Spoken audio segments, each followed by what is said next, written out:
Hello, my friends. I want to welcome to this very special presentation about spiritual science. As I mentioned before in the previous episodes, I'm sharing you information that I have been studying, researching, and practicing for almost 50 years. And all this knowledge is really huge. So that's the reason I'm presenting little by little all the material. And I suggest you to check the previous episodes. It will make easier for you to understand this one and the next episodes, because we have a sequence. The fifth episode is dedicated to the spiritual science. In the spiritual science study is dedicated to the numerosophy, the eternal wisdom. So numerosophy is the wisdom of the numbers. And this knowledge is really, really important to understand the hidden universe, or if you prefer, the spiritual universe. In the first episode, I told you that nature,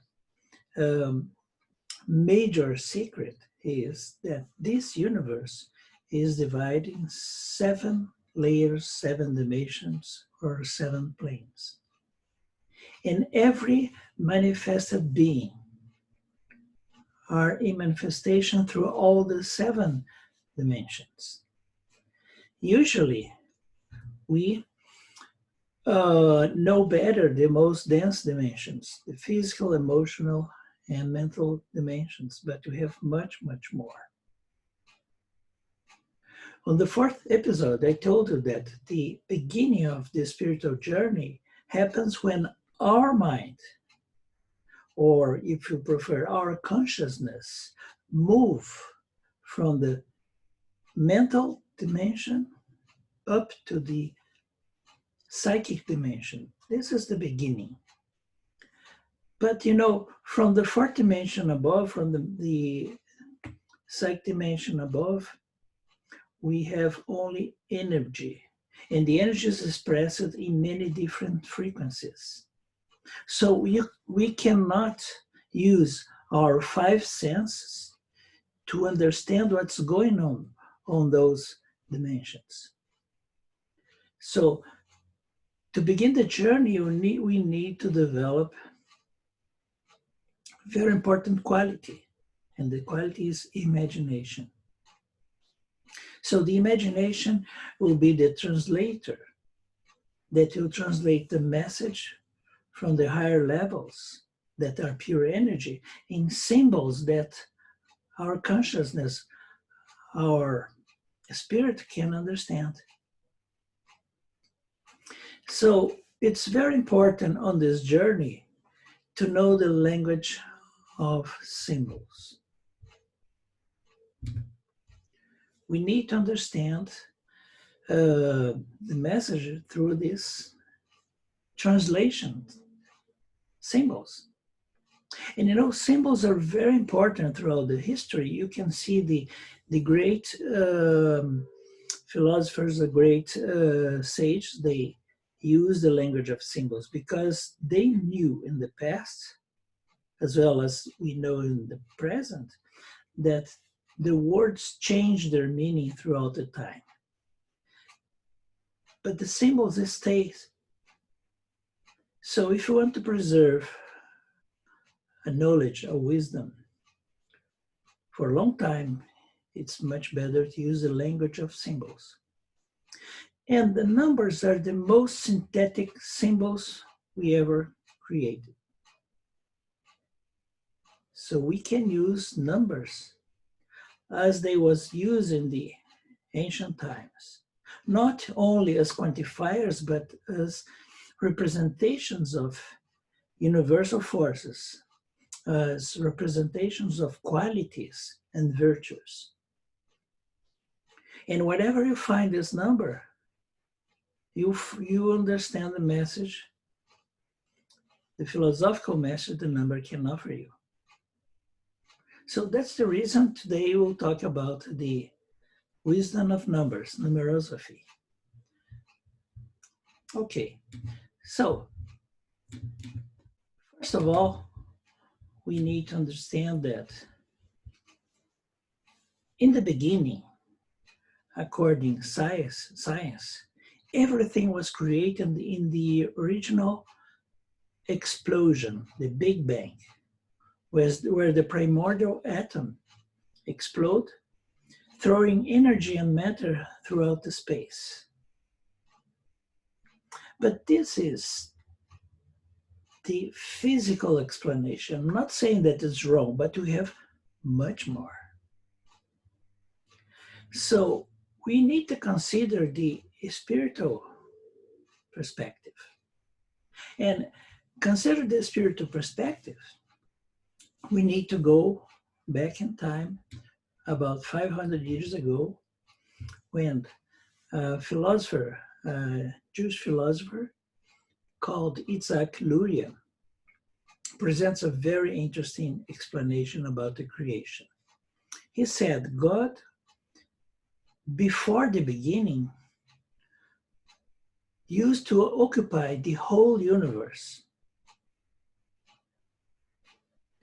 So in the moment of creation, he decreased himself to the size of a dot, to open the space, to open empty space, to manifest his creation, so that he could express his love. Because, God is love. The essence of God is love. So he needed creation to express his love. So God is the primary unity. We may say that God is the one.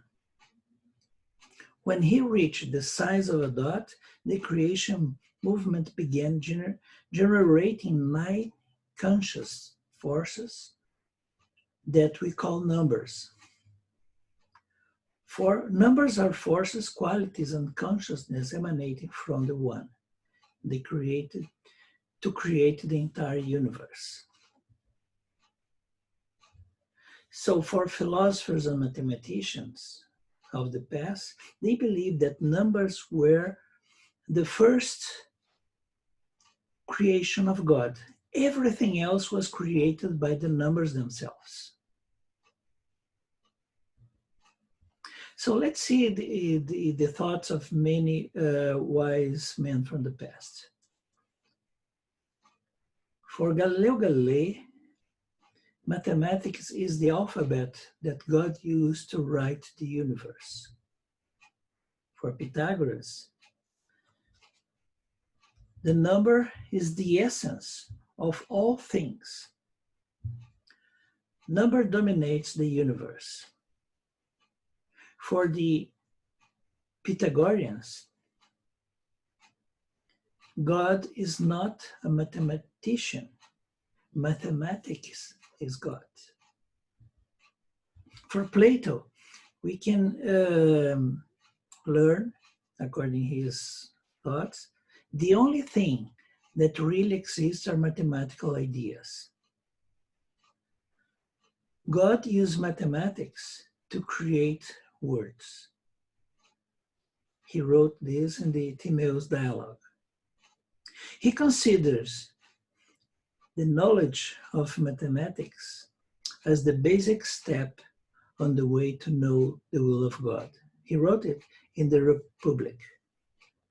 For Descartes, all the mathematical truths that we call eternal were established by God and depend entirely on him and not on any of his creatures. So here we have a very interesting concept. Descartes told that the mathematical truths are eternal.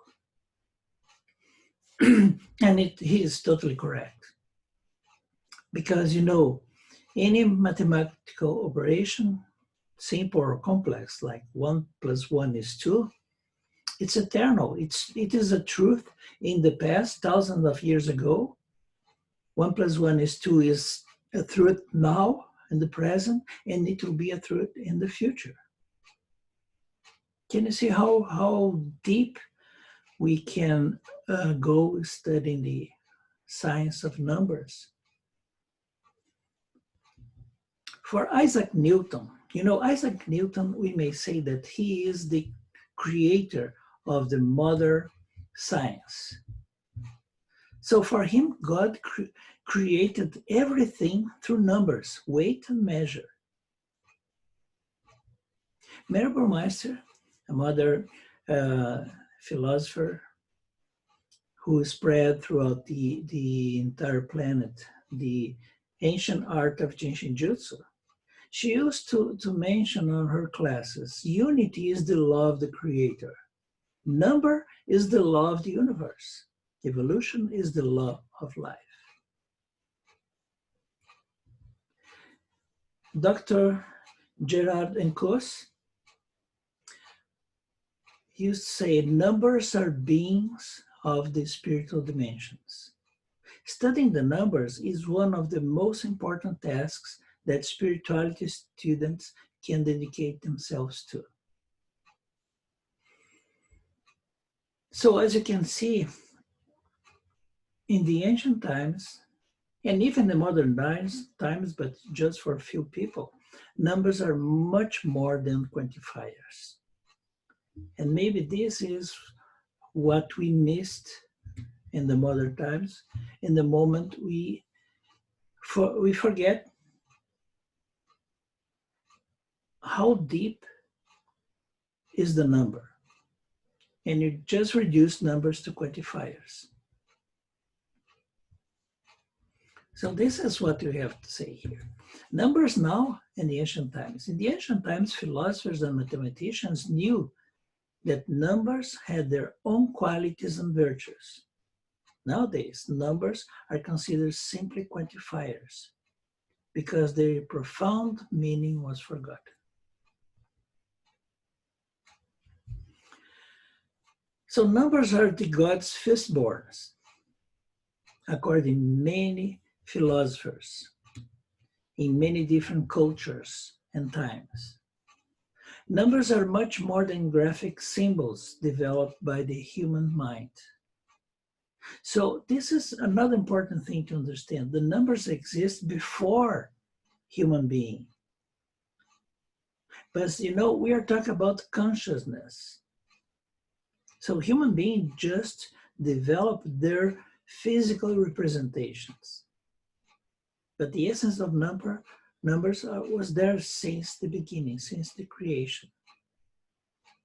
Numbers are mysterious beings and cosmic consciousness in charge of all creation with unique qualities and powers. The numbers and its symbols. So here we have to understand the difference. Numbers are spiritual beings, and the sequence from 1 to 9 is the creation's firstborns. Numbers are cosmic consciousness, and the different graphic symbols are the clothes we human beings give to the numbers.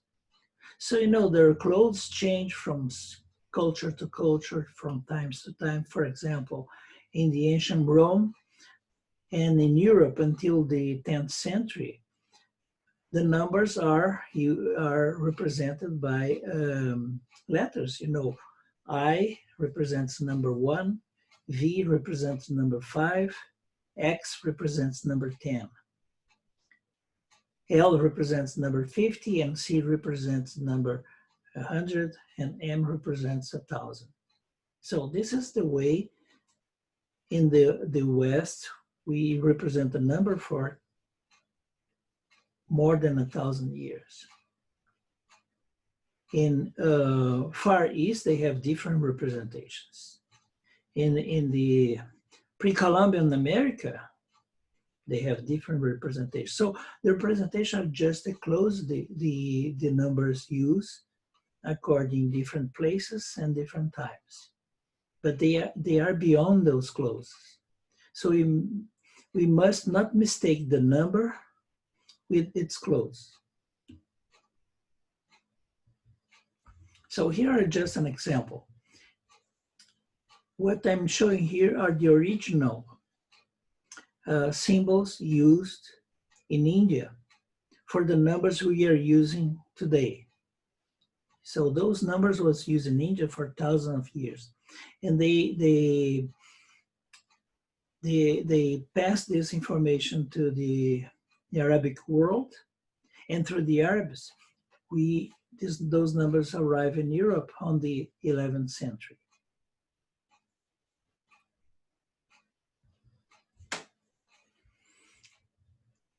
So the numbers are present in all places and dimensions of the universe. The numbers have absolute and unique qualities. And wherever they are, there will be their qualities. So let me explain what does it mean. It's really profound. For example, number 1. What is the philosophical meaning of number 1? It's very easy. 1 represents the beginning. Nobody begins to count like 2, 3, 4, 5, 6. We always begin counting, saying 1, 2, 3, 4, 5, and go. Nobody begins count with 0 first. We begin to count with number 1. So 1 represents the beginning. And when we have a beginning, we have movement. So here we have 2 major qualities of number 1. Of course, number 1 have much more qualities, but when you think about number 1, we are thinking about the beginner, and we are thinking about movement. So wherever we find this number,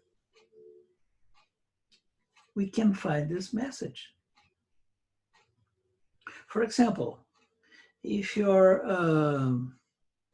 address is number 1, or the variations of number 1, for example, number 19, we add 1 plus 9, 10, 1 plus 0, 1. So we are back to the synthesis, 1. So wherever you have number 1, it can be at your address, it can be in your car plate, in your social security number. You are receiving the qualities. You are grounding the energy of movement and the energy of the beginner. So wherever you find numbers, you can see not only quantifiers, but qualities too. But you know, for the limited human comprehension, the numbers are different to understand in their depth. So that we can decipher only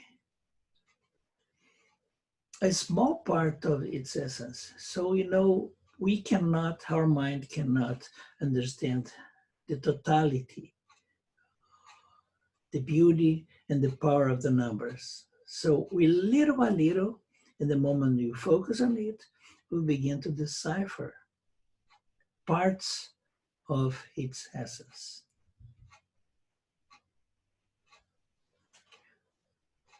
Numbers and their metaphors. The human being uses metaphors, many different metaphors, such as the gods, the angels, to achieve a deeper understanding of who the numbers are. This ancestral consciousness they are. So, you know, many different places in this planet, different cultures use the sun as a symbol of number 1.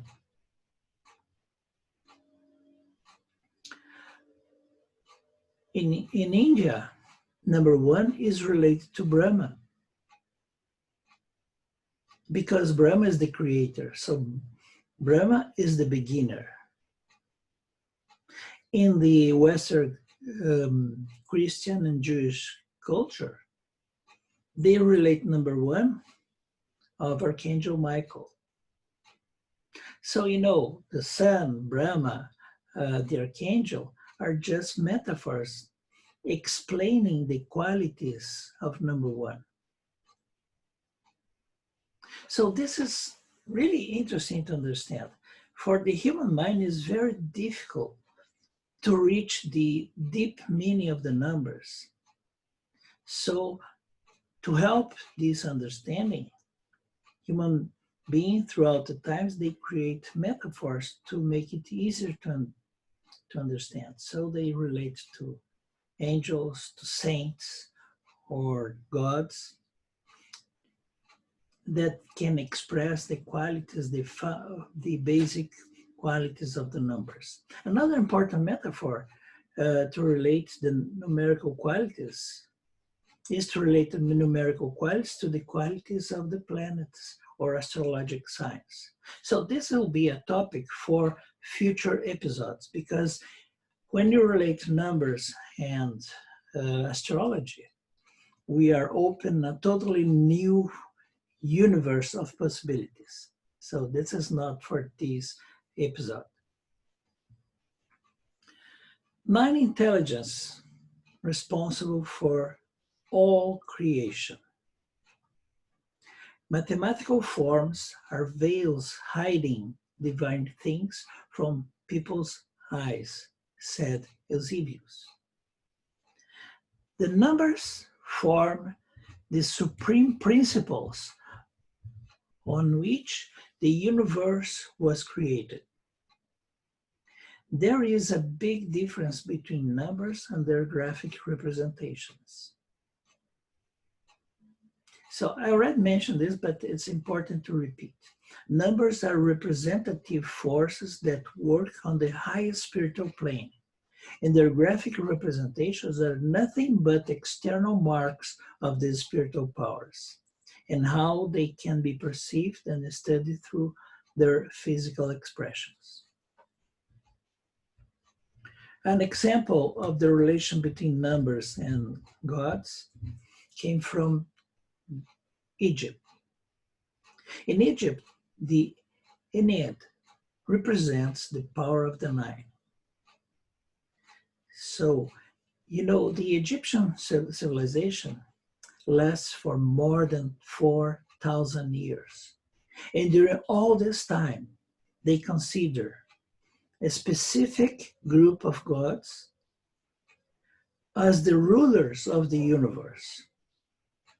So here is the example. The creator of everything is Ra, that generates Shu and Tefnu, then Geb and Nut, and finally Osiris, Seth, Isis, and Nephthys. So here we have the 9 main gods, rulers of the entire universe, but they are just representations of the sequence from 1 to 9. In the modern times, we have the Enneagram and the 9 psychological types. So here we have another metaphor to relate the qualities of numbers. So each number has a specific psychological type. 1 represents the reformer, 3 represents the archiver, 6 the loyalist, 4 the individualist, 5 the investigator, 9 the peacemaker, 7 the enthusiastic, 2 the helper, and 8 the challenger. So can you see, we need to use metaphors to open dimensions of understanding. This is how human mind used to work. In the Norse tradition, they have a very interesting representation using the 9s. You know, they have Yggdrasil, the Norse tree of life. And on this tree, we can find 9 different realms. So the gods used to live in the top of the tree, Asgard. And the human being here in the middle, in the Midgard. So one different representation, always using the power of the nines. In the study of Genshin Jutsu, an ancient art of harmonizing that came from the East, brought by Mary Burmeister, is a kind of art that its foundation is the nine. You know, we are talking about 9 dimensions or 9 depths. So consider the 9 depths of Genshin Jutsu. 3 are universal. The dimension number 9 represents what happens before the creation, the nothingness. Number 8 represents the creator and the creation, the oneness. And 7 represents what happens after the creation, the expansion of energy and matter in all directions. 7 represents the light. And then we have 6 individualized depths, 6 individualized dimensions. The 6th one represents our spirit or our energetic form. The 5th dimension represents our structure. The 4th dimension represents the movement. The 3rd dimension represents the one who nurtures everything. The 2nd dimension integrates everything, and the 1st dimension contains everything. In the Western tradition, Christian and Jewish tradition, they have another relation, another metaphor,